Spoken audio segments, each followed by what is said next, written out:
Nous voici en octobre 1813. La campagne touche à sa fin. Napoléon a perdu la bataille de Leipzig. Il a perdu à peu près 50 000 hommes, morts ou blessés. Il a perdu environ 30 000 prisonniers à cause de la rupture du pont sur l'Elster, qui était son seul point possible de retraite.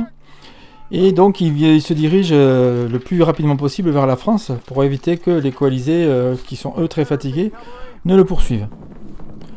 Sur sa route va se dresser la ville de Hanau. Et sur cette ville, il va y avoir une force austro-bavaroise aux ordres du général De Wrede. Alors De Wrede, c'est un général qui était aux ordres de Napoléon. Et avec son armée, ils se sont ralliés à la 6e coalition début octobre, le 8 octobre très exactement. De Wrede croit avoir en face de lui une armée complètement désunie et incapable de se battre.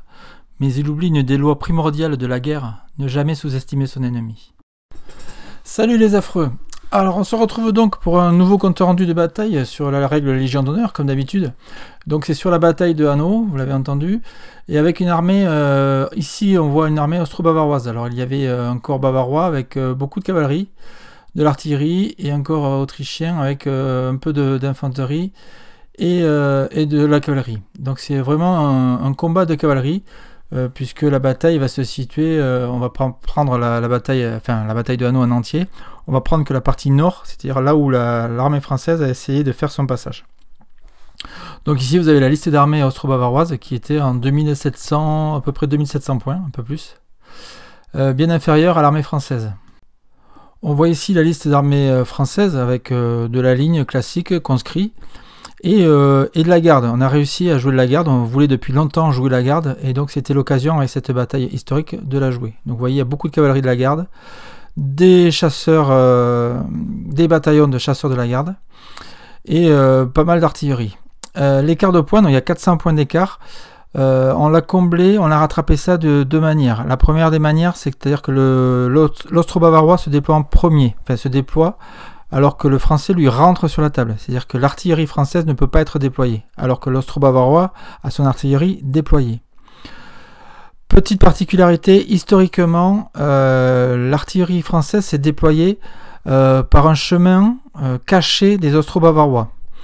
Donc pour le scénario, une fois que les austro-bavarois se sont placés, le joueur français choisissait une route dans la forêt et il pouvait utiliser cette route pour déployer ou pour faire avancer ses unités. Donc le déploiement austro-bavarois ne tient pas compte de cette route forcément puisqu'il n'a pas connaissance de cette route. Autre particularité du scénario. Historiquement, l'armée austro-bavaroise s'est trouvée très rapidement à court de munitions. Ils avaient très mal jugé les munitions nécessaires pour cette bataille. Pour simuler ça, ce qu'on a fait, c'est que à partir du premier tir d'une batterie austro-bavaroise, on jetait un dé 3. Et le résultat de ce jet de dés donnait le nombre de tirs total de chaque batterie d'artillerie.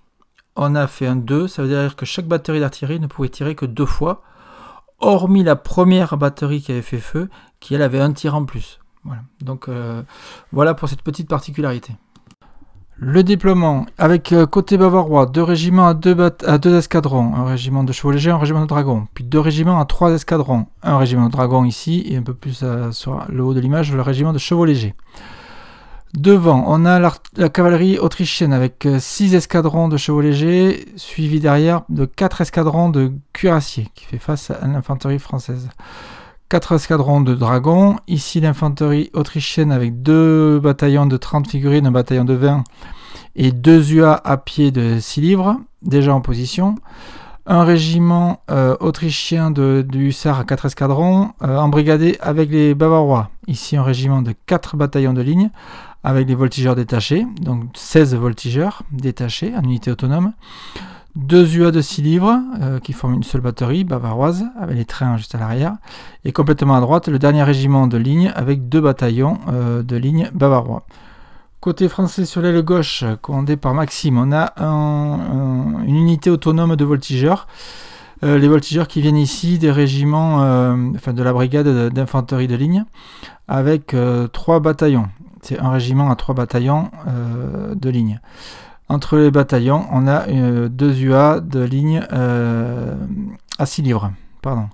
Ici, on a l'artillerie de la garde, c'est l'artillerie à cheval de mémoire avec du 12.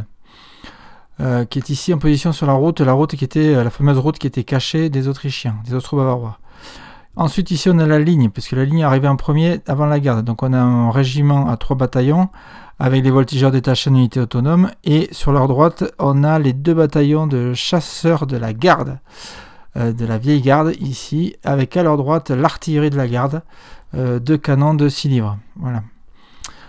Voilà pour la position. Et ensuite en réserve il y avait toute la cavalerie française avec du chasseur, du dragon, du grenadier et du lancier. On passe immédiatement à la fin du tour 1, où on voit que la cavalerie coalisée s'est bien avancée, notamment sur l'aile gauche, avec les 2 régiments à 2 escadrons chacun, les dragons et les chevaux légers, donc bien avancé devant, pour affronter un peu l'artillerie, qui elle s'est déployée, l'artillerie française à cheval, et qui a fait feu. Elle a fait feu sur les chevaux légers, que vous voyez ici au centre, puisqu'ils ont carrément perdu un escadron sur ce tir. Mais du coup, ça a permis à tous les autres régiments de cavalerie d'avancer, à part les cuirassiers qui sont restés un peu en réserve à l'arrière. Donc toute cette belle cavalerie s'est bien avancée, c'est même très très bien avancée. Est-ce qu'elle s'est trop avancée? On va vite le savoir. Côté autrichien, l'artillerie, elle a fait feu sur l'infanterie qui est juste en face, ici. Et ensuite, côté aile droite coalisée, donc on voit la cavalerie autrichienne qui vient soutenir l'infanterie bavaroise qui s'avance doucement pour tout simplement empêcher le français de sortir du bois. Complètement à l'aile droite, donc ici par contre, excusez-moi, ici on a l'artillerie aussi qui est en place pour, pareil, pour contrer la sortie du bois de l'infanterie française. Et complètement à l'aile droite, on voit ici les 2 bataillons, dans le régiment a 2 bataillons bavarois, qui s'apprêtent à prendre le village de Neuhof pour bloquer complètement cette issue et ce passage. Du côté du français, côté aile gauche, on voit que tout ce petit monde s'avance gentiment mais sûrement. L'artillerie, elle se déploie, elle se met en batterie, elle se déploie, et les bataillons en colonne s'avancent doucement à travers les bois, donc ils prennent un désordre dès qu'ils sont en unité formée dans les bois. L'artillerie à pied de la garde s'est déployée, donc ça va être certainement très dangereux pour les dragons qu'on voit ici au fond. Et puis tout le reste de l'infanterie de ligne, qui est plus au centre et sur l'aile droite française, on va dire, elle s'est déployée, elle est en colonne de division, et elle est prête à affronter certainement l'attaque de la cavalerie française. Les chasseurs de la garde, toujours aussi beaux, se sont déployés pour soutenir l'artillerie. L'artillerie, comme je vous l'ai dit tout à l'heure, qui a fait feu sur le régiment de chevaux légers. Sur la vue aérienne, on voit donc toute la cavalerie coalisée qui s'est vraiment bien avancée, peut-être un peu trop, et qui du coup prête son flanc à l'artillerie de la garde qui est ici et qui va pouvoir tirer sur le flanc des dragons qui sont ici, ou voir des chevaux légers si quelque chose bouge. Au centre ici, l'Autrichien n'a pas vraiment bougé, a juste fait des tirs d'artillerie, je vais y arriver à parler.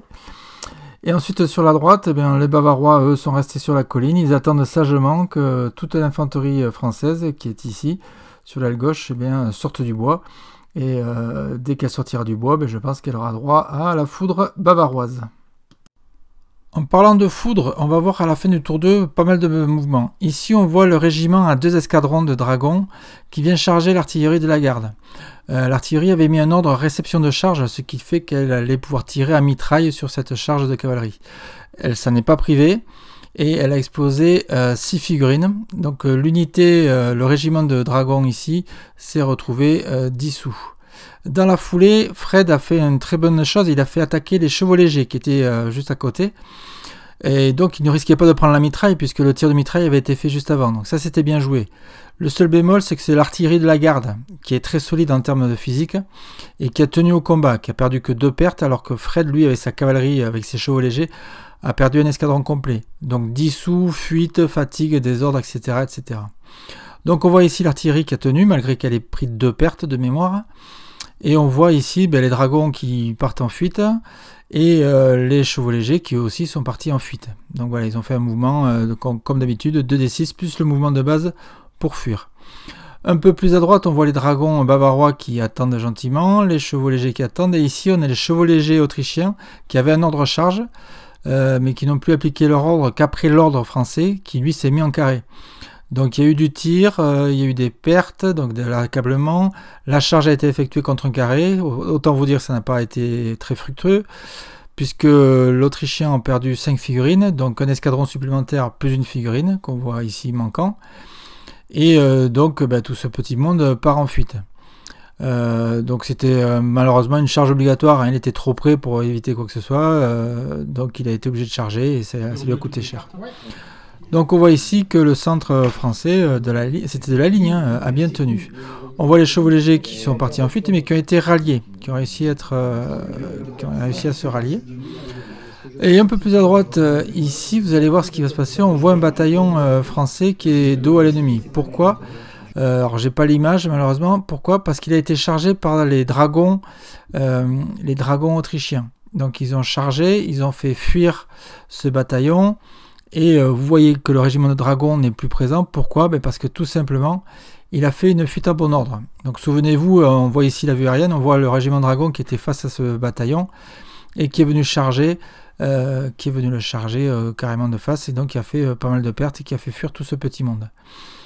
Donc ça aussi c'était très bien joué de la part de Fred. Voilà, donc ici on voit le régiment de dragons qui est rallié, qui a fait une retraite en bon ordre, qui a pris du tir malgré tout, donc ils ont eu des pertes aussi, ils ont eu des pertes au combat en plus, mais qui arrive à tenir en place. Donc il reste donné à l'ennemi parce que ce n'est pas une cavalerie légère, c'est une cavalerie de ligne. Qu'est-ce qu'on voit un peu plus à droite? On voit ici que ça n'a pas vraiment bougé. Les hussards sont toujours dans l'attente des Français qui sortent du bois. Les voltigeurs se sont un peu réorientés. Ils ont pris pas mal de tirs d'artillerie. Mais du coup, ça protège bien l'infanterie qui est derrière. Même si avec les rebonds, ils prennent quelques accablements. Mais rien de bien méchant. La colline, elle est bien tenue en place. L'artillerie est aussi bien positionnée. Même si elle n'a pas vraiment de cible sur lesquelles faire des tirs. Et complètement à droite, eh bien, vous allez voir ici, le village est occupé par les Bavarois. Et je peux même vous dire qu'il est définitivement occupé par les Bavarois. Les Français ne vont jamais venir tenter de prendre ce village. En face du village, on voit donc toutes les unités de ligne françaises qui sont toujours dans le bois. L'artillerie qui est en place et qui a fait des feux. Les bataillons qui sont en colonne qui ne sortent pas vraiment de bois, ils n'ont pas d'intérêt. L'artillerie ici qui est en place et qui avait fait du tir juste avant sur les dragons. Non, qui n'avait pas fait du tir sur les dragons, qui a fait du tir je crois après. Mais ça n'a pas fait fuir plus que ça les dragons, ils ont tenu. On voit donc ici, comme je vous l'ai dit, le bataillon français qui est en fuite au milieu des deux autres bataillons qui ont réussi à tenir en place. Ça c'est bien aussi. Les chasseurs, autant vous dire, ça les a même pas effleurés, ils n'ont même pas les moustaches qui ont frémi. Et voilà donc pour la fin de ce tour 2. Sur la vue aérienne, donc on voit les deux unités de cavalerie qui ont été dissoutes et qui sont ici et qui partent en fuite. Les unités autour ont tenu au test de psy. On voit les chevaux légers qui eux aussi ont fui mais ont été ralliés. Les dragons qui ont fait leur retraite en bon ordre qui vont tenter de se retourner au prochain tour. L'infanterie autrichienne qui n'a pas bougé, les Bavarois qui n'ont pas vraiment bougé, l'infanterie française qui est ici, qui n'a pas vraiment bougé non plus. Et un peu plus à droite, côté français, on voit donc ici au centre, bon, on voit pas très bien sur l'image, mais il y a un bataillon qui est parti en fuite. Et les bataillons en carré autour qui ont bien tenu le choc, et on voit que la cavalerie commence à rentrer. Fin du tour 3. Donc on continue de voir nos petits régiments de cavalerie, ou ce qu'il en reste, qui sont en déroute, donc ils continuent leur mouvement vers le bord de table. On voit ici les chevaux légers qui sont partis à fuite. Tout à l'heure ils étaient ralliés mais de dos à l'adversaire, ils ont pris du tir. Suite à ça ils sont partis en fuite. Et donc on voit ici que le centre est dégagé pour le français, même s'il reste deux régiments de cavalerie dont on va voir plus tard ce qu'ils vont faire. Plus au centre, on voit ici les Autrichiens qui ont fait des tests de psy, qui ont tenu, parce qu'il y a eu les dragons aussi qui sont partis en fuite suite à des tirs d'artillerie sur leur flanc. On va voir ça un peu plus loin. Donc l'infanterie autrichienne commence à bouger en se disant bon, il va falloir quand même qu'on fasse quelque chose. La cavalerie autrichienne aussi se réoriente pour essayer de venir aider le centre. Les Bavarois, eux, ils sont tranquilles, pépères, ils prennent du tir, mais de manière assez flegmatique, on va dire. Et derrière, les bataillons en ligne, enfin en colonne plutôt, eux, ils sont peinards. C'est un peu les vacances bavaroises. L'artillerie s'est réorientée en se disant peut-être qu'il y aura une cible qui va se proposer à nous. Et puis le village de Neuhoff, comme je vous l'ai dit, qui est définitivement occupé, et c'est pas les quelques voltigeurs français qui sont ici, même s'ils sont complètement intègres, à part avoir pris de la fatigue, c'est pas ces voltigeurs qui vont arriver à déloger qui que ce soit du village. L'infanterie de ligne française, elle est bien dans les bois, elle est toujours en désordre, elle s'approche de la lisière où elle fait quelques feux d'infanterie sans beaucoup d'effet. Donc l'artillerie, comme je vous l'ai dit, a fait un tir sur les dragons, elle les a fait fuir directement. Du coup, toute la ligne, tout le centre français va s'avancer avec ici la belle cavalerie de la garde. Alors, on voit les grenadiers à l'avant, on voit ici des chasseurs, on voit un peu beaucoup de monde. Et on voit surtout ici 2 régiments de chevaux légers, de dragons bavarois, qui font face à un bataillon de chasseurs et à de l'artillerie. Donc on voit que tout ça c'est bien avancé, on va voir ce que ça va donner. On voit donc ici que le centre, que la position centrale pour le français est bien dégagée, puisqu'ici les chevaux légers sont en fuite. Les dragons qui se trouvaient ici sont partis en fuite suite à des tirs d'artillerie qui venaient d'ici, sur leur flanc, donc ils sont partis en fuite, ils sont sortis de la table. Il ne reste plus que 2 régiments de cavalerie qui sont ici et qui font face à de l'artillerie ou des chasseurs à pied, donc du solide, même si l'artillerie ne peut plus tirer. L'infanterie autrichienne, elle s'est un peu réorientée pour essayer de venir combler ce trou qui est sur leur gauche. La cavalerie autrichienne aussi s'est reformée pour venir combler ce trou. Et puis les Bavarois et les Français continuent à se faire face sans vraiment beaucoup de combats, quelques tirs d'infanterie, quelques tirs d'artillerie. Mais rien de bien méchant, c'est un petit bruit de canonnade au fin fond de la table. On se retrouve à la fin du tour 4 où il y a eu encore quelques combats. On voit ici une charge des dragons bavarois qui viennent charger la batterie de la garde. Donc la batterie ne pouvait plus tirer, elle avait plus de munitions, elle n'avait pas pu recharger. Mais sur ce combat, ça a quand même tapé fort. Pourquoi? Parce que ce sont des artilleurs de la garde. Les artilleurs de la garde, c'est un physique de 5. Je crois que c'est vétéran, enfin c'est très difficile à battre. Résultat du combat, il y a un escadron complet qui a pété au combat. Les artilleurs, ils ont dû avoir 2 pertes, je crois, sur ce coup-là. Donc l'unité de cavalerie, l'unité des dragons ici sur la gauche, elle est en fuite. Et donc elle va fuir sur ce combat qui a été quand même assez meurtrier. Autre combat qui a lieu juste à côté, ce sont les chevaux légers. Les chevaux légers, je vous rappelle, juste avant, le tour précédent, ils étaient en face des chasseurs à pied de la garde. Donc ils ont chargé les chasseurs à pied, ils prennent une fatigue parce qu'il y a charge plus mouvement, enfin avance plus charge, pardon. Et en même temps qu'ils chargent les chasseurs, il y a les chasseurs à cheval de la garde qui viennent les prendre de flanc. C'est l'unité qu'on voit sur la droite ici. Autant vous dire que ça a été un beau massacre, puisqu'en fait il ne reste plus un escadron. Alors on s'est longtemps posé la question, quand une charge comme ça se déroule, les unités qui sont en fourrageur ou en tirailleur sont traversées par l'unité en ordre serré. Mais sur la prise de flanc, est-ce que ces unités-là combattent ou est-ce qu'elles sont transparentes? Est-ce que ce sont des fantômes? Et du coup, l'unité qui est de flanc, est-ce que ces figurines qui sont au contact de cette unité antérieure comptent dans le compte des figurines combattantes?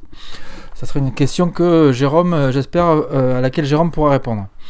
On voit donc ici les 2 régiments, ou ce qu'il en reste, les 2 régiments de cavalerie qui sont en fuite et qui laissent la place derrière eux à toutes les belles unités françaises, notamment les unités de la garde. On voit les cuirassiers autrichiens qui se sont reformés en colonne. Peut-être pour prévoir une charge au prochain tour, s'il y a prochain tour. L'infanterie autrichienne, elle, qui s'est un peu réorientée, qui tourne un peu vers le centre pour essayer de combler tous ces trous et tous ces dégâts. Les artilleurs, eux, ont fui suite à un test de psy, suite à une déroute qui a eu lieu à côté d'eux. Les hussards autrichiens qui n'ont pas pu être activés ce tour-ci, qui seront trop loin pour venir faire quoi que ce soit du côté du français. Et les Bavarois, eux, qui sont tranquillou bilou, qui attendent de pied ferme que le français sorte du bois, mais le français, lui, n'a pas l'air de vouloir vraiment sortir du bois. L'artillerie autrichienne qui était sur la colline, donc ça c'était une position historique pour préciser, elle était obligatoirement sur la colline, elle ne pouvait pas se positionner ailleurs pour cette partie. Le village de Neuhoff, lui il est bien occupé par les Bavarois, comme j'avais dit précédemment, et personne ne va venir le contester, même pas les voltigeurs, même pas les unités ici d'infanterie de ligne française, qui restent dans le bois, qui font quelques feux, qui brûlent des branches, enfin voilà. Ici l'artillerie qui a pas pu tirer ce tour-ci puisqu'il n'y avait pas vraiment de cible en face d'elle. Et puis ici on voit toutes les unités de la garde, un peu d'unités de ligne, mais vraiment toutes les belles unités de la garde, avec ici au premier plan les dragons de l'impératrice, devant les lanciers à gauche, les grenadiers à cheval, et ici les chasseurs à cheval de la garde qui viennent défendre les chasseurs à pied de la garde. Donc voilà toute la garde qui était réunie sur cette table de jeu pour une fois. Sur la vue panoramique, eh bien, on voit qu'ici tout a explosé du côté autrichien et bavarois. Il n'y a plus rien pour contrer l'avance de la garde française. Les Autrichiens ici, même s'ils se rabattent, ils ne vont pas faire grand mal à ces troupes d'élite. Les Bavarois sont toujours en position, ils ont un petit peu bougé, mais vraiment pas grand chose, et ça n'a pas changé vraiment le cours de la bataille, puisque les Français, eux, qui sont ici, ils sont restés dans le bois, ils ont fait quelques tirs, mais rien vraiment de très notable sur cette partie. Voilà donc pour ce compte rendu de bataille qui conclut donc ces 4 scénarios de 1813 qui constituaient la campagne 1813 des voltigeurs occitans. Vous voyez ici la carte historique, on va dire, de cette bataille. Bataille où on s'est vraiment éclaté, on a réussi à jouer la garde, c'était un pied total. Beaucoup d'erreurs de la part de notre côté austro-bavarois, on est un peu trop avancé la cavalerie. Mais on s'est vraiment bien éclaté, on a eu beaucoup de combats, des déroutes, comme d'habitude, des fuites. La garde a enfin bien combattu et on s'est vraiment éclaté. J'espère que toutes ces vidéos vous ont bien plu. On se retrouvera très bientôt pour d'autres campagnes. On va partir certainement du côté Espagne la prochaine fois. À voir avec les autres participants, les autres membres des voltigeurs occitans. Et puis n'oubliez pas aussi qu'il y a la campagne 1813 organisée par Jérôme et tous ses petits collègues auteurs de la règle, où on va s'éclater pour le début 2025. Allez, à très bientôt les afroloustiques. Ciao.